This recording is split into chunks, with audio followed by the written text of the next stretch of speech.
at the board, and you guessed correctly, because he plays everyone. The Diddy Kong is one I don't see as much of late, but this is a character that he's been playing since Smash 4. It kind of fell off a bit for him as time went on. He's more been co-maining Joker in ZSS of late, with the occasional Sephiroth, but not feeling comfortable with Sephiroth here.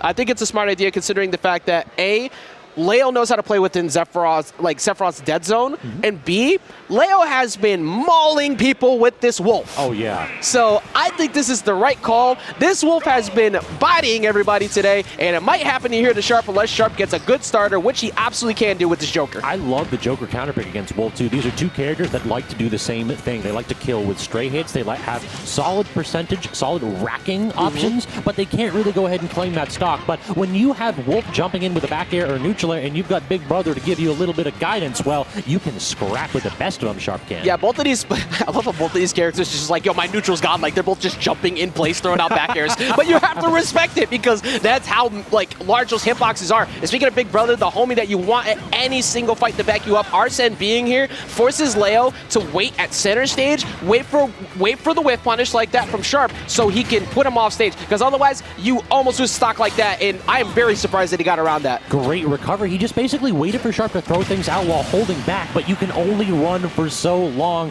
Anytime you throw out a hitbox, it is liable to trade, because you know every single Joker main trying to claim them stocks when they've got the backup ready. I also just realized that Joker technically gets an Arsene nerf during Squad Strike, because anytime a stock goes, it takes longer sometimes to come back. True. He had an unintentional stall. But the Pyramithra is out now. This is one of the best characters you can have in this spot, especially if you two-frame a neutral get up like that.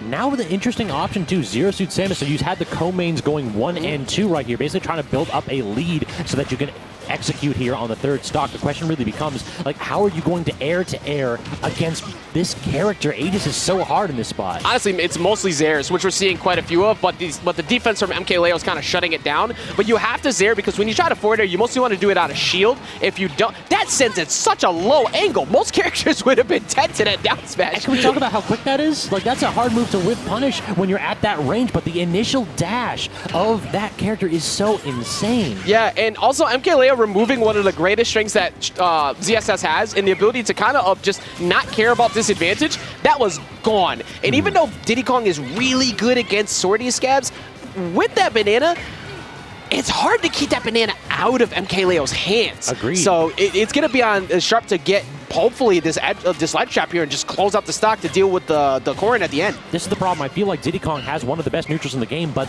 it really is reliant upon getting the character off stage, getting the character all the way across stage and setting up a ledge trap, or getting them and edge guarding them. In this spot, you have to get a Randy up smash, and that is exactly what Sharp was looking for, because that is one of the fastest, in fact, it's the fastest up smashes in the game. Yeah, nice defense too, recognizing the fact that Leo's going to get aggressive there. This is going to be a decent starter. Corrin has really shown back up, definitely in a little bit of assistance from Leo, but also even from Shattuck. And this character, albeit definitely not insane as because they can't just win neutral for free with Instapin anymore, but this character has a lot of frame traps, and a player like MkLeo will abuse that, but he also uses Instapin to instantly drop and get a tech chase, which could happen here if Sharp's not careful. Yeah, you can't do that, dog. That's a little bit of matchup inexperience right there. He tried to do the Diddy Kong classic. I'm going to drop edge, get my banana, and oh, you can't approach my wall. Leo just looked at it, it's like, I can outrange you, my man. I can fight you from the other side of the stage. I got social distancing F smash. I don't care. I got this, and that's a sweet spot at that.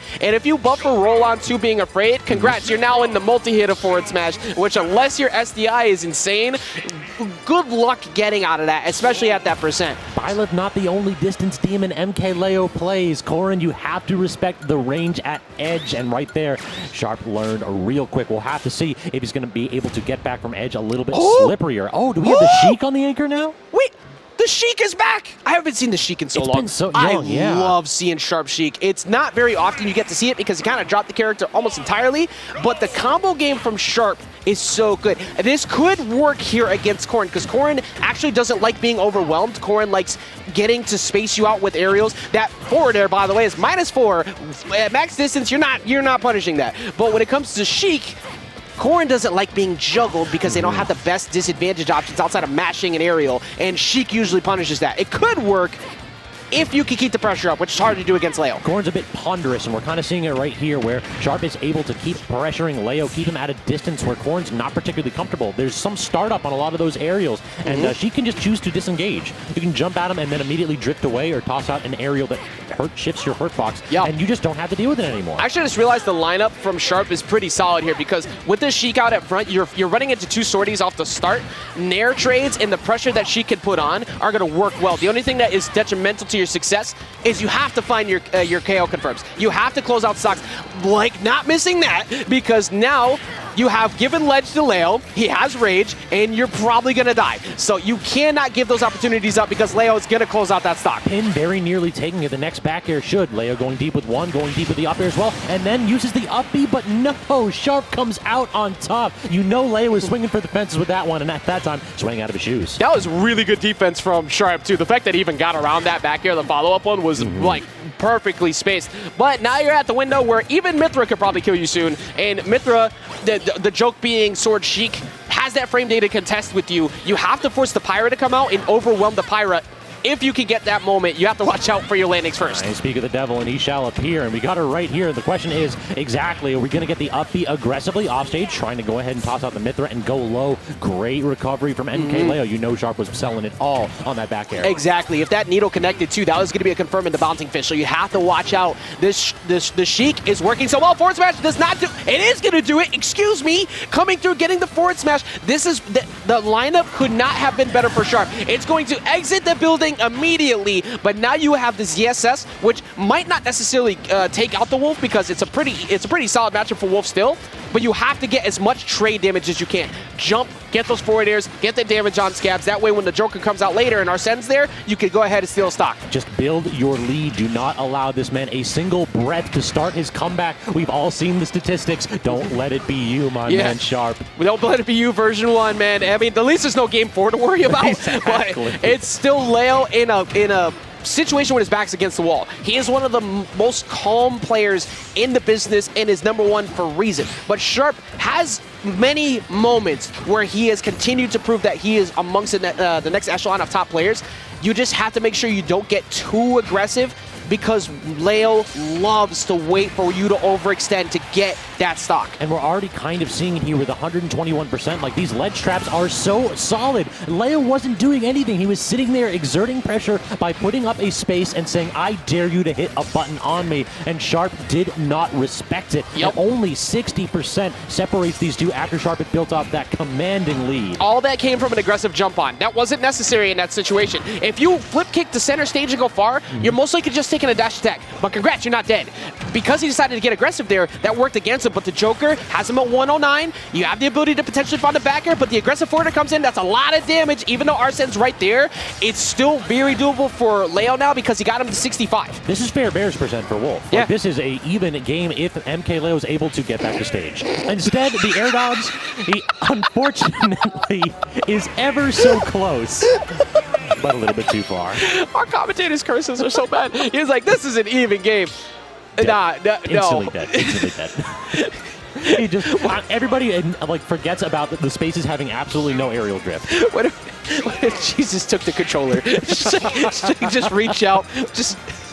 Oh my God. All right, so we're going to see game number 3. I definitely didn't expect that to be the way that ended, but if you're Sharp, you're very happy about that because this is only a best of 3. That gave you another opportunity because the Wolf was getting in, but you were very correct on the fact that that was fair bear percents and he had rage. So you could have taken it out. But now the very smart switch of no matter what, I'm putting the Wolf out first to potentially deal with you maybe putting out Sheik first because the Sheik was a huge problem against the Sorties. And this matchup just feels so much better. You don't have to deal with these hitboxes from Sheik because Wolf has the disjointed Nair, has the disjointed Fair, and then the up smash to call out jump-ins. And what does Sheik love to do? Jump in with safe aerials to tap your shield and dare you to do anything about it. Exactly, and even as good as your Nair is, Wolf's better.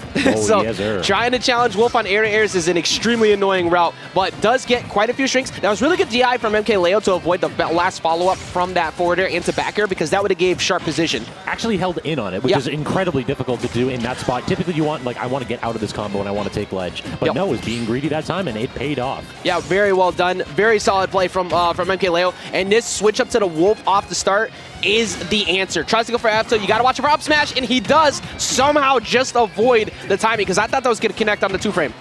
Getting stuck on that platform a little bit, and look at the damage differential here. Is even if the neutral wins are pretty even, the problem is that Sheik has that Sheik guide. She doesn't do too much damage in those individual hits, and if you want to trade blow for blow, there's no character to do it worse with than Wolf. Exactly. Your biggest win condition right now is Sheik in this position is push Wolf off stage. Easier said than done, but you have to play simple. You can't get too reckless, because Wolf is going to win on the up smash trade. He's going to win on the nair trade. He's going to win on the back air, which almost connect. Back throw might do it right here, and that's going to be Sheik gone. They couldn't even get the cross up too. I understand exactly what Sharp was trying to do, trying to go ahead and make sure that that was safe, but Leo understood that if he puts his back to the wall, you're not going to cross me up. I'm going to get that stock in a relatively timely fashion. Exactly, and now Wolf has a really good spot here, because you get to get free bread and butters at low percents, like we just saw, 34%. That's nothing to scoff at, because Wolf, with this rage and the way that he beat the ZSS last time, we didn't really see a really dominant push. As we see an up B out of shield, big, okay. That's a great max damage combo right there. Using the hit stun on the dare to get the grab follow. Okay, I'll see you later. And people want to act like Wolf is falling off. This character's still very good, and he's getting a lot of damage, and you got to watch out for the back air. Up smash comes through. F tilt gives him position, but he still hasn't got the kill scabs. It feels like what Sharp is doing is like something that works against 90% of the cast, but not against MkLeo. He's basically tossing out hitbox and daring MkLeo to go forward. Leo just looking at him. He's side beat a couple times in a row, and Leo just watches. It's like, I'm not going to hold into that. I don't need to put up with this nonsense. Again, look at this, 2 or 3 times in a row. It's safe, yeah, but Leo is not going to give that to you. A player of this caliber isn't going to give you a stock. You have to earn it. Yeah, thankfully, he finally got the back air. He finally earned that stock indeed. It was looking like OCV for a second. One character victory. The way that he was just controlling the pace of that game. Now you're at, I am going to swing happily with up air percents, because you're most likely jumping into it as ESS. Up air or back air will kill just about at this percent. Trying to go ahead and get the back air started or the up air. Zero Suit needs a long combo string. Force him to the edge and get him with like a nair into the immediate flip kick, perhaps. Yeah, it's so frustrating, because your biggest combo starters as ESS are those aerials, and there's the up air that finally connected, but he did get 68 out of that. That was actually a lot better than I expected, because he did jump quite a bit, and those up airs just missed, but 90%, it's racking up here with the damage over time. Arsene can get it going. You have to take out Corrin, and like right now. That's the problem, though, is that by the time you get Arsene, you're going to be a kill percent just about. So Joker as an anchor is one of those, yeah, this might be your most solid character, and his neutral is amazing, but by the time you get that kill power to make the comeback, you're in such an awkward spot. Yeah, now after getting 2-framed on the neutral getup and the Arsene is fading away, this is the worst position you could ask for, because all of Arsene is going to be gone by the time Pyra Mithra show up, like you were just alluding to, and Pyra is going to be swinging a lot, because it's like, well, Mithra sure is going to box up close, but I don't have to worry about you getting Arsene, so I'm just going to try to take you out, and that doesn't even matter, because we're going to see Leo take it out there with the Corrin and take it out over Sharp 2-1. Down tilt into the up air, and it just looked like Sharp was holding the incorrect angle. We didn't even get red sparks right there. That was super homie DI. Yeah. Like, I know these two are super cool, but like, I don't even have my controller on him, but it's just like, look, all right, what if we just look, I want to get food too, so you want us to like wrap this up, Leo? Like, because I'm going to hold in for you. I got this. That's one of those back in the day DIs where it's like, listen, we're splitting this, right? Yeah. That's one of those where you ask them after you start DIing that. It's like, we're splitting then, right? I thought that was the agreement. We came to this. It's so funny, because like afterwards, Leo's just like, no. No, I don't remember that. It's like, well, I agreed to nothing. It's like, I agreed to nothing unless like, you get it on tape. Yeah, unless you lose, unless Leo loses. I can't remember we were splitting, right? Like, but still, shout out to once again a great run from Sharp, incredible character pool, and very big depth to what he has. I was super impressed with seeing the Sheik, but it was on Sharp to kind of guess